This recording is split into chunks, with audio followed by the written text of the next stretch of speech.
আবু যর গিফারি রাদিয়াল্লাহু তাআলা আনহুর কাছে কিছু লোক গেল, গিয়ে বলল, মক্কার কুরাইশ গোত্রী মুহাম্মদ ইবনু আব্দুল্লাহ, আব্দুল্লাহর ছেলে মুহাম্মদ নতুন নবী হিসেবে নিজেকে প্রকাশ করেছেন, ইজহার করেছেন, নিজেকে নবী হিসেবে দাবি করছেন, নতুন ধর্মের প্রচার শুরু করে দিয়েছেন।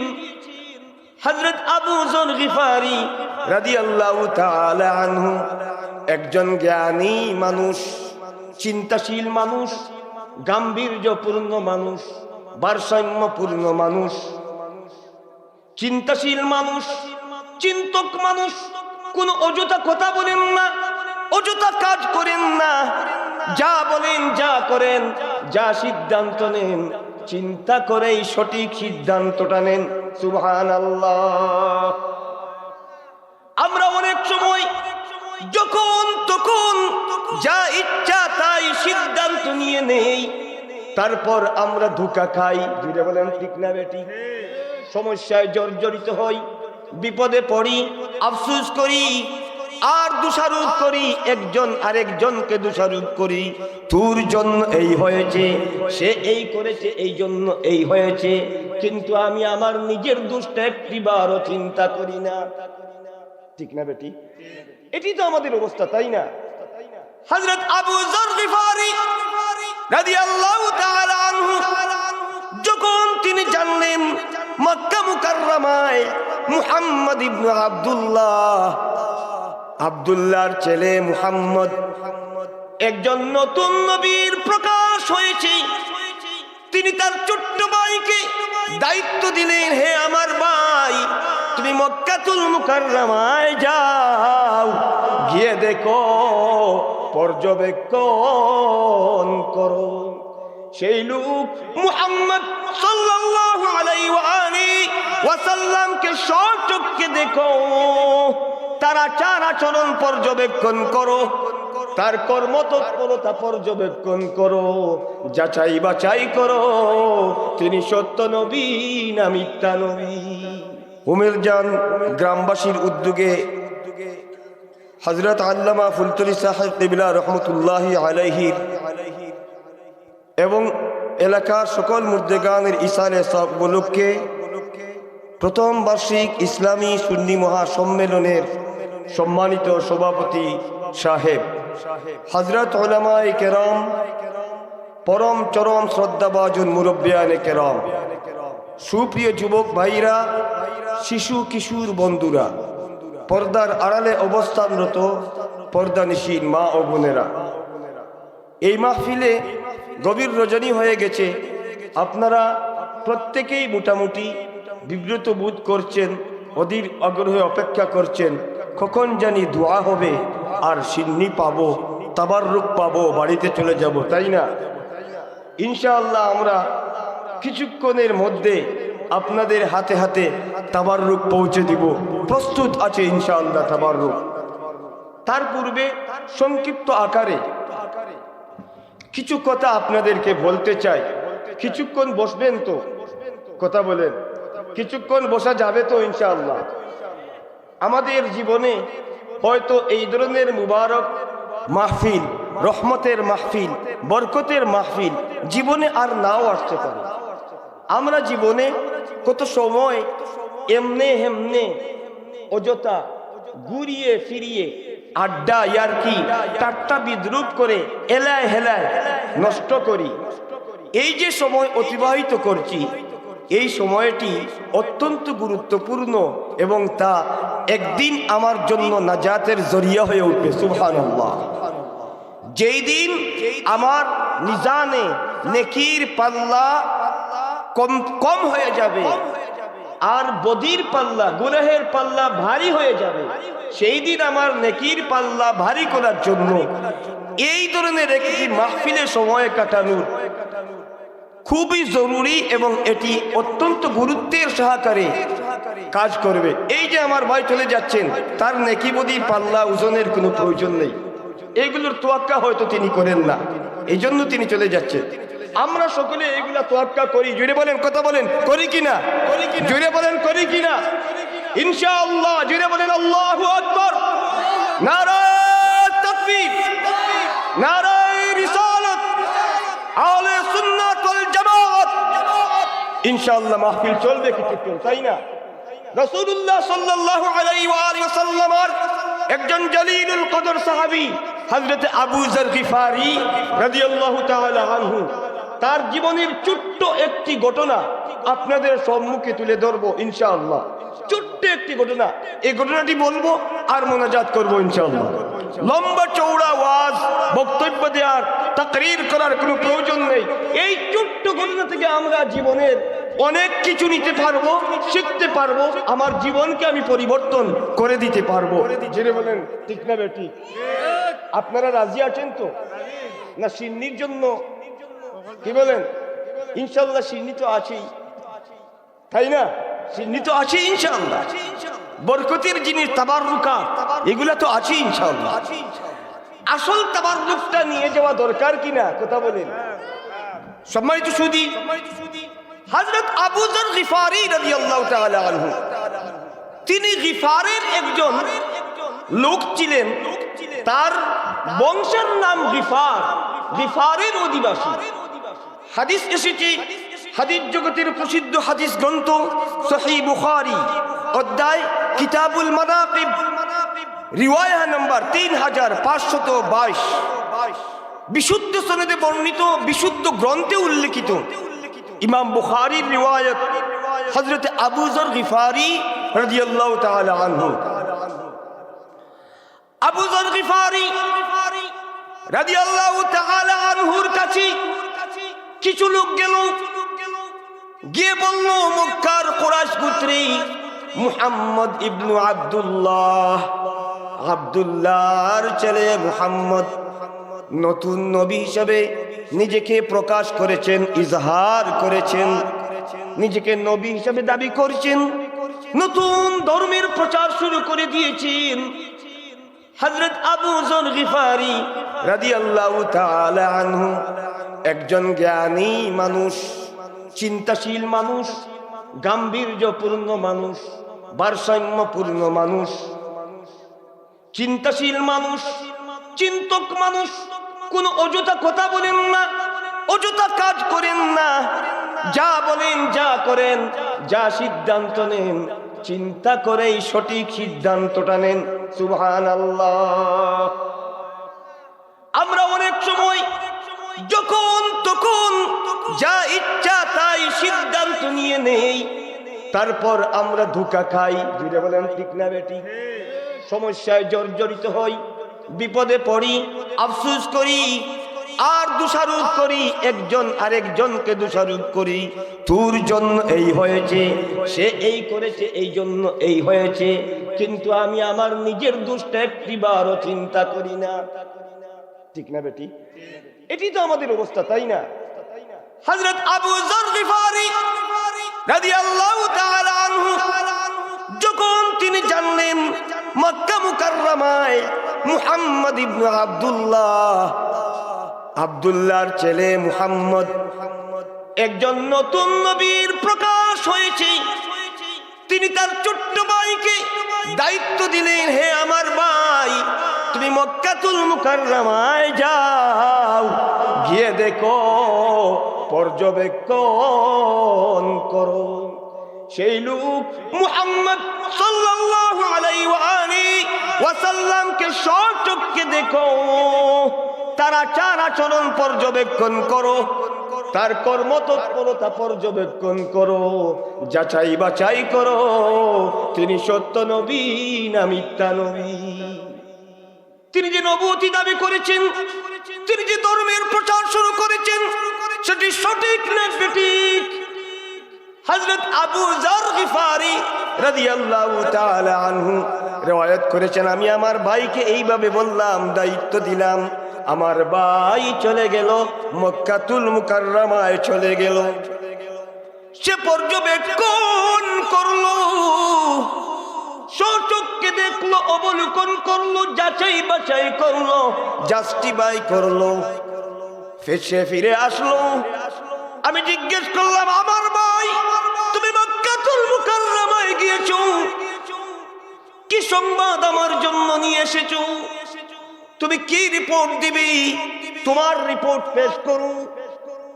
হযরত আবু যার গিফারি রাদিয়াল্লাহু তাআলা আনহু বর্ণনা করেছেন, আমার ভাই আমাকে বলল, ওয়াল্লাহি লাকাদ রাআইতু রাজুলান ইয়া'মুরু বিল খায়র ওয়া ইয়ানহা আনিশ শাররি। হে আমার ভাই, আল্লাহর কসম, ওয়াল্লাহি, আল্লাহর কসম, আমি এক মহান মানুষকে দেখেছি। জুড়ে বলেন সুবহানাল্লাহ। এক মহান সম্মানিত ব্যক্তিকে দেখেছি। এমন এক মহান ব্যক্তির সাক্ষাৎ আমি পেয়েছি, যিনি অত্যন্ত ওজনদার, ভারসাম্যপূর্ণ, ব্যক্তিত্ব সম্পন্ন, শরাফতওয়ালা, যার সাথে কোনো তুলনা হতে পারে না।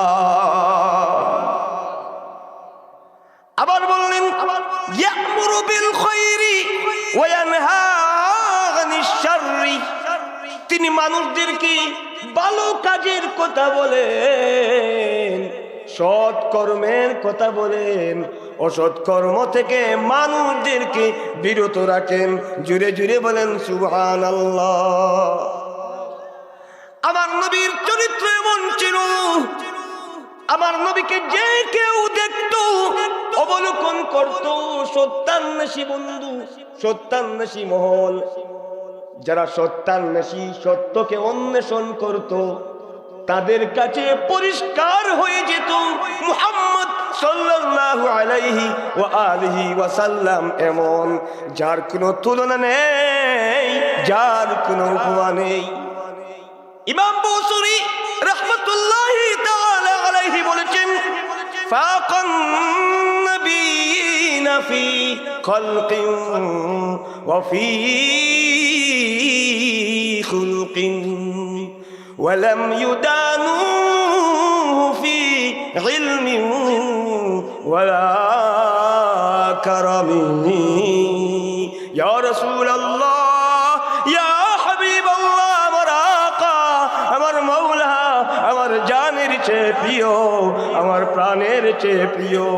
ইয়া রাসূলুল্লাহ, পৃথিবীর যত নবী রাসূল আগমন করেছেন, ইয়া রাসূলুল্লাহ, সকলের চেয়ে আপনি সেরা, আপনি মহান। ইয়া রাসূলুল্লাহ, আপনার দেহের গড়ন যেমন সবচেয়ে সুন্দর, আপনার চরিত্র মুবারক সবচেয়ে সুন্দর। সুবহানাল্লাহ। দেহের গড়নে যেমন, শরীরের কাঠামো, দেহের গড়ন যেমন আপনার নিখুঁত, আপনার জিসমে আতরের দিকে নজর করলেই স্পষ্ট আপনার শরীরের মধ্যে ভারসাম্যতা রয়েছে, ওজন রয়েছে। আপনি মহান, আপনি যে মহান তা অনুভব করা যায়। ইয়া রাসূলুল্লাহ, আপনার চরিত্রকে যদি কেউ পর্যবেক্ষণ করে, চারিত্রিক দিক দিয়েও আপনি সকল নবী, সকল মহান মানুষদের চেয়েও মহান। ওয়ালাম ইউদানু ফি ইলমিন ওয়ালা কারামি। ইয়া রাসূলুল্লাহ, নমনীয়তায়, দয়া, অনুগ্রহে, বদান্যতায়, ইয়া রাসূলুল্লাহ, আপনি সেরা। আপনার ইলম, আপনার এমন ইলমের অধিকারী, ইলমেও আপনি সবার চেয়ে সেরা। আল্লাহু আকবার। হযরত আবু যর গিফারি রাদিয়াল্লাহু তাআলা আনহু রিওয়ায়াত করেছেন, আমার ভাই যখন আমাকে মুহাম্মদ সাল্লাল্লাহু আলাইহি ওয়া আলিহি ওয়াসাল্লাম সম্পর্কে এমন রিপোর্ট দিল, আমি মেনে নিতে পারলাম না। বুঝতে পেরেছেন? আমার বোধগম্য হলো না, আমার বুঝে ধরলো না। তিনি ভাবছিলেন ভাই বলবেন না তিনি সত্য নবী নন, তিনি ভণ্ড নবী। জুড়ে বলেন নাউযুবিল্লাহ।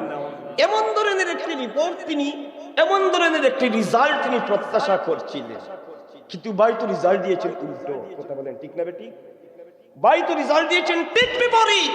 কেননা ভাই যাকে দেখেছেন তিনি নূরুন আলা নূর, নূরে মুজাসসাম, নূর নবী মুহাম্মদ সাল্লাল্লাহু আলাইহি ওয়া সাল্লাম, যার নূরানি জিসমে আতর অবলোকন করে ভাই বুঝতে পেরেছেন তিনি মহান একজন মানুষ, তিনি দুনিয়ার কোনো সাধারণ মানুষের সাথে তার কোনো তুলনা নেই, উপমা নেই।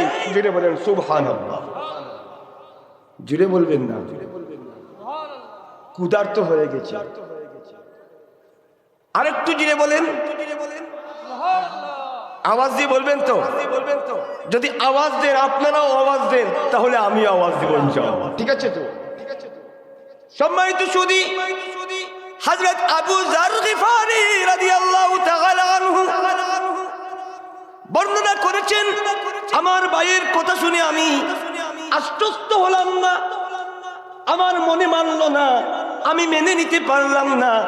এবার আমি নিজেই রওনা হয়ে গেলাম, মক্কাতুল মুকাররমায় যাব, মুহাম্মদ সাল্লাল্লাহু আলাইহি ওয়া আলিহি ওয়াসাল্লামকে স্বচক্ষে দেখব, সাল্লাল্লাহু আলাইহি ওয়া আলিহি ওয়াসাল্লামকে পর্যবেক্ষণ করব, মুহাম্মদ সাল্লাল্লাহু আলাইহি ওয়া আলিহি ওয়াসাল্লাম সম্পর্কে জানব। আমি মক্কাতুল মুকাররমায় গেলাম, সেখানে আমি কাউকে চিনি না, আমার মন বলছে না কাউকে কিছু বলবো, কাউকে মুহাম্মদ সাল্লাল্লাহু আলাইহি ওয়া আলিহি ওয়াসাল্লাম সম্পর্কে জিজ্ঞাসা করব, এটা সমীচীন আমি মনে করছি না। আগেই তো বলছিলাম আবু যার গিফারি অনেক চিন্তাশীল মানুষ, চিন্তক মানুষ, গবেষক মানুষ, চিন্তক মানুষ, ঠিক না বেটি? তিনি বলছেন যে কাউকে আমি মুহাম্মদ সাল্লাল্লাহু আলাইহি ওয়া আলিহি ওয়াসাল্লাম সম্পর্কে জিজ্ঞাসা করব, আমি এটা উচিত মনে করছি না। মসজিদে থাকতে লাগলাম, জমজমের পানি পান করে মসজিদে থাকতে লাগলাম। এইভাবে কয়েকদিন অতিবাহিত হলো। এমন সময় আল্লাহর নবীর সাহাবী হযরতে আলী রাদিয়াল্লাহু তাআলা আনহু একদিন আমার পাশ দিয়ে যাচ্ছিলেন। তিনি আমাকে দেখে বললেন, লোকটি বোধহয় বিদেশী, লোকটি বোধহয় মক্কার লোক নয়, অন্য কোনো জায়গার লোক। আমি বললাম, নাম, আমি অন্য জায়গার লোক, আমি মক্কার লোক নই। সম্মানিত সুধী, হযরত আবু যার গিফারি রাদিয়াল্লাহু তাআলা আনহু বর্ণনা করেছেন, হযরত আলী রাদিয়াল্লাহু তাআলা আনহু বললেন, আমার সাথে চলো। সুবহানাল্লাহ। হযরত আলী রাদিয়াল্লাহু তাআলা আনহু তাকে নিয়ে গেলেন হযরত আলীর বাড়িতে। অপরিচিত লোক হযরত আলী রাদিয়াল্লাহু তাআলা আনহু ওই লোকটির মেহমানদারিতার দায়িত্ব গ্রহণ করলেন।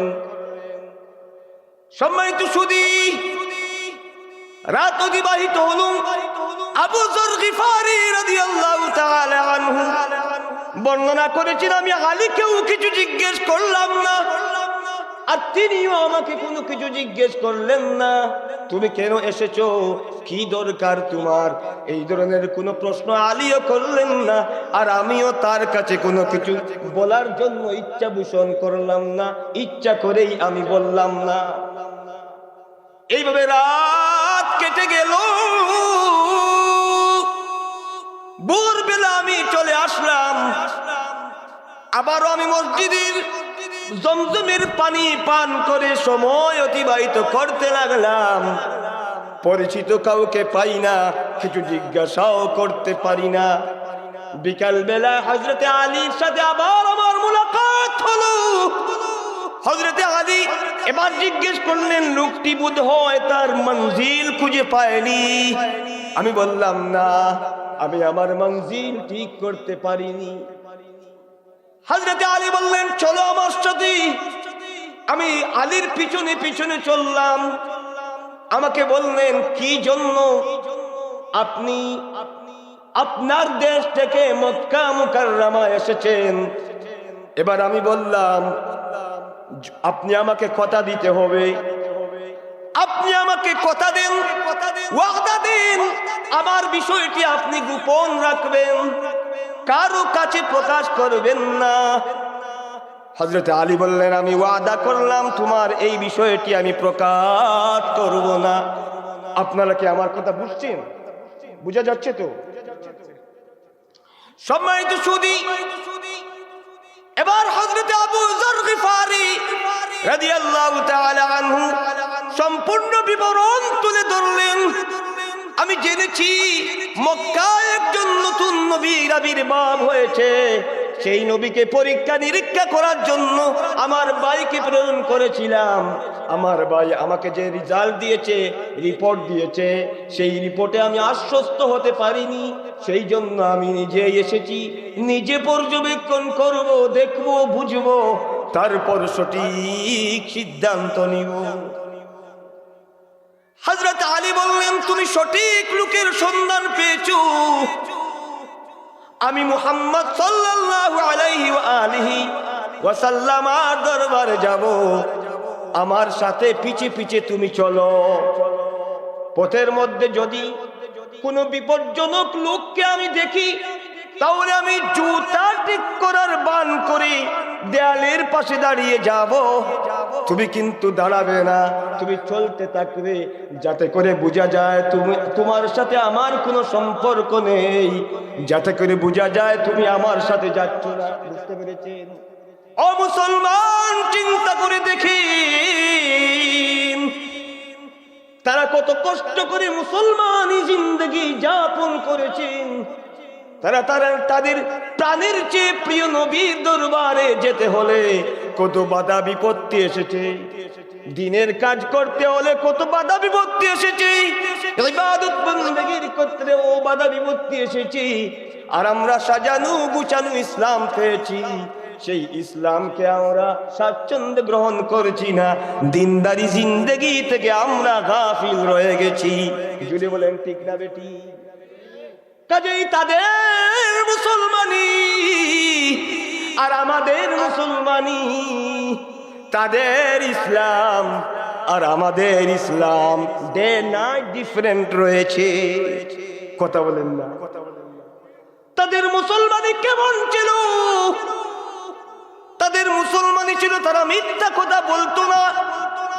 তাদের মুসলমানি ছিল তারা নামাজ ছাড়তো না।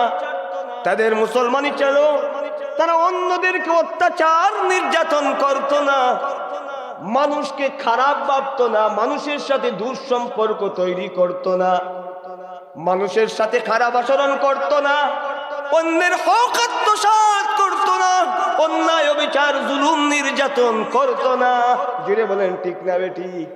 আমাদের চরিত্র হলো আমরা অন্যদেরকে নিয়ে গীবত করি, সমালোচনা করি, গালিগালাজ করি, দুশ্চর্চা করি, অন্যের ক্ষতি সাধন করি, জাল দলিল বানিয়ে অন্যের জায়গা মিরাস আত্মসাৎ করি। কথা বলেন ঠিক না বেটি? আর যে ইনসাফের কথা বলে তার বিরুদ্ধে লেগে যায়, আমরা অন্যায়ের প্রতিবাদের নামে আরেকজনের গীবত চর্চা করি। জুড়ে বলেন ঠিক না বেটি?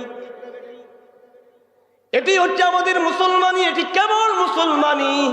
সুতরাং মুসলমান আমাদেরকে সঠিক মুসলমানি ধারণ করতে হবে। তাদের মুসলমানি কেমন ছিল তা বুঝতে হবে, জানতে হবে, তাদের থেকে মুসলমানি গ্রহণ করা উচিত, উচিত নয় কি? সম্মানিত সুধী, হযরত আলী রাদিয়াল্লাহু তাআলা আনহু বললেন, আমার পিছে পিছে চলো।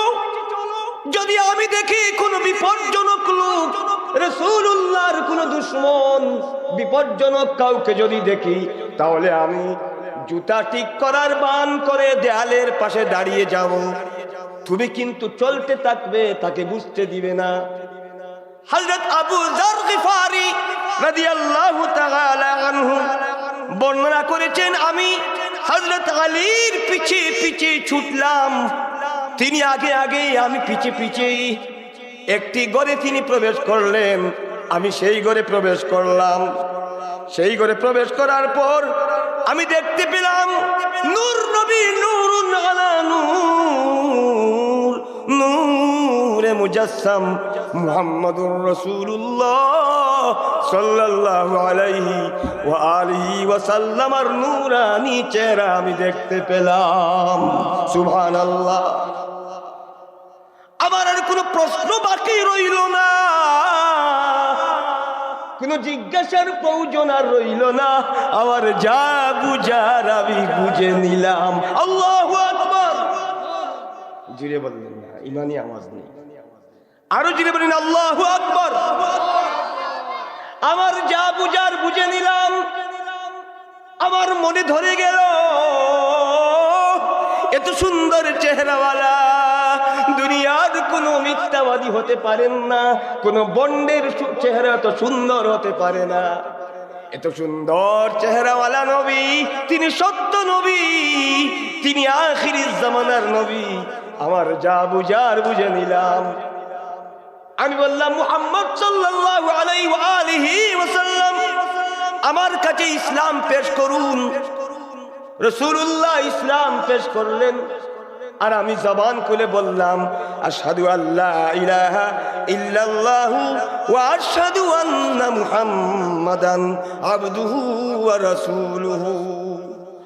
সম্মানিত সুধী, এই আবু যর গিফারি তো সেই আবু যর গিফারি নয় কি, যিনি ইতিপূর্বে তার ভাইকে প্রেরণ করেছিলেন, পাঠিয়েছিলেন মুহাম্মদ সাল্লাল্লাহু আলাইহি ওয়া আলিহি ওয়াসাল্লাম সম্পর্কে জানার জন্য।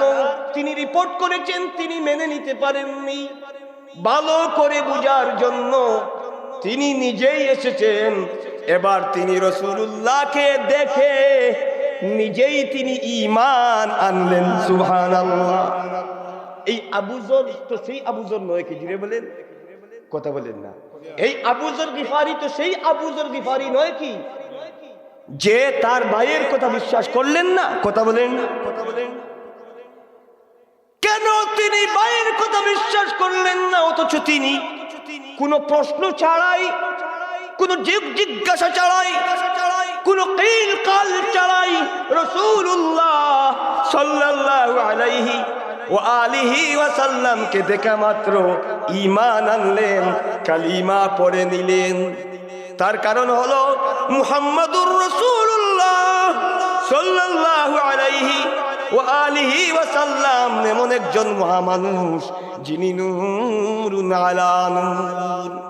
রাসূলুল্লাহর নূরের ছোঁয়া যারা পেয়েছে, রাসূলুল্লাহর নূরের নিসবত যারা লাভ করেছে, তাদের কলব ফর্সা হয়ে গেছে, তাদের কলবের চোখ খুলে গেছে। সুবহানাল্লাহ। দুরূদ শরীফ পড়েন, আল্লাহুম্মা সাল্লি আলা সাইয়্যিদিনা মাওলানা মুহাম্মাদ ওয়া আলা।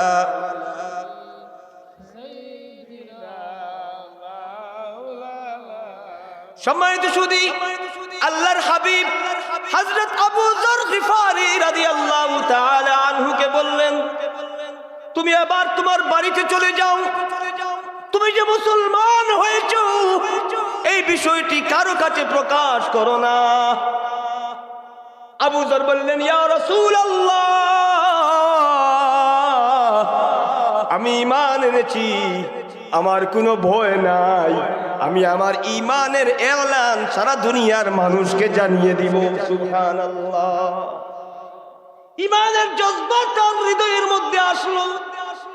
তিনি কাবার হারেমের ভিতরে প্রবেশ করলেন আর ডাক দিলেন, হে কুরাইশ, তোমরা কি জানো আমি মুহাম্মদ সাল্লাল্লাহু আলাইহি ওয়া আলিহি ওয়াসাল্লাম আর কালিমা পড়ে ঈমান এনেছি। সুবহানাল্লাহ। কাফির কুরাইশরা উত্তেজিত হয়ে গেল। হযরত আবু যর গিফারি রাদিয়াল্লাহু তাআলা আনহুকে মারতে লাগলো। হযরতে আব্বাস রাদিয়াল্লাহু তাআলা আনহু ঠিক এমন সময়ে গেলেন, মক্কার কুরাইশদেরকে ডেকে বললেন, তোমরা যাকে মারতে উদ্যত হয়েছো, যাকে হত্যা করতে চেয়েছো, তাকে কি তোমরা চিনো? সে গিফার গোত্রের লোক। তোমরা ব্যবসা বাণিজ্যের জন্য গিফারের কাছ দিয়ে যেতে পারবে না। মক্কার কুরাইশগণ থেমে গেল। আবু যর গিফারি রাদিয়াল্লাহু তাআলা আনহু বর্ণনা করেছেন, আমি পরের দিন আবার গেলাম হারামের ভিতরে, রাসূলুল্লাহর ঈমানের কথা এলান করতে লাগলাম। আগের দিনের মতো তারা আবারও আমার উপর আক্রমণ চালালো। সম্মানিত সুধী, আমরা বুঝতে পেরেছি তাদের ইসলাম হলো ন্যায়কে প্রকাশ করা, সত্যকে প্রকাশ করা। তাদের ইসলাম হলো দ্বীনের দাওয়াত দেয়া। যত বাধা আসুক, আসতে থাকুক, মরণকে জয় করে, মরণের ভয়কে জয় করে ইসলামের জন্য তারা নিজেকে উৎসর্গ করে দিয়েছেন। তারা নূরুন আলা নূর, নূর নবী নূরে মুজাসসাম সাল্লাল্লাহু আলাইহি ওয়া আলিহি ওয়াসাল্লাম আর নূরের চুয়া লাভ করে, নূরের চুয়া পেয়ে তারা তাদের জীবনকে ধন্য করেছেন। সুবহানাল্লাহ। মুজাদ্দিদ জামান ফুলতলি সাহেব কিবলা রহমতুল্লাহি আলাইহি নালায়ে কলন্দর শরীফের মধ্যে বলেছেন, খাকে ইয়াসরিবি হায় মুনাওয়ার নূরে আহমদি সে সদা লে তাজাল্লি আয়ে কলন্দর লে তাজাল্লি আয়ে কলন্দর সৈয়দে কৌনাইন সে। মদিনা ছিল ইয়াসরিব, অলক্ষণে দেশ। আমার রাসূলুল্লাহর নূরের ছোঁয়া পেয়ে, নূরুন আলা নূর, নূর নবীর নূরের ছোঁয়া পেয়ে সেই অলক্ষণে জায়গাটি শ্রেষ্ঠ ভূমিতে পরিণত হয়েছে, মদিনাতুল মুনাওয়ারা হয়ে গিয়েছে। রে কলন্দর, হে মানুষ, হে মুসলমান, হে মুমিন, সাইয়্যিদুল কাউনাইনের সাথে নূরের নিসবত লাগাও। যদি সাইয়্যিদুল কাউনাইনের নূরের ছোঁয়া পেয়ে যাও, তোমার দুনিয়া আখিরাত রৌশন হয়ে যাবে। আল্লাহ আমাদেরকে কবুল করুন। সকলে বলি আল্লাহুম্মা আমিন, আল্লাহুম্মা আমিন, আল্লাহুম্মা আমিন, আল্লাহুম্মা আমিন।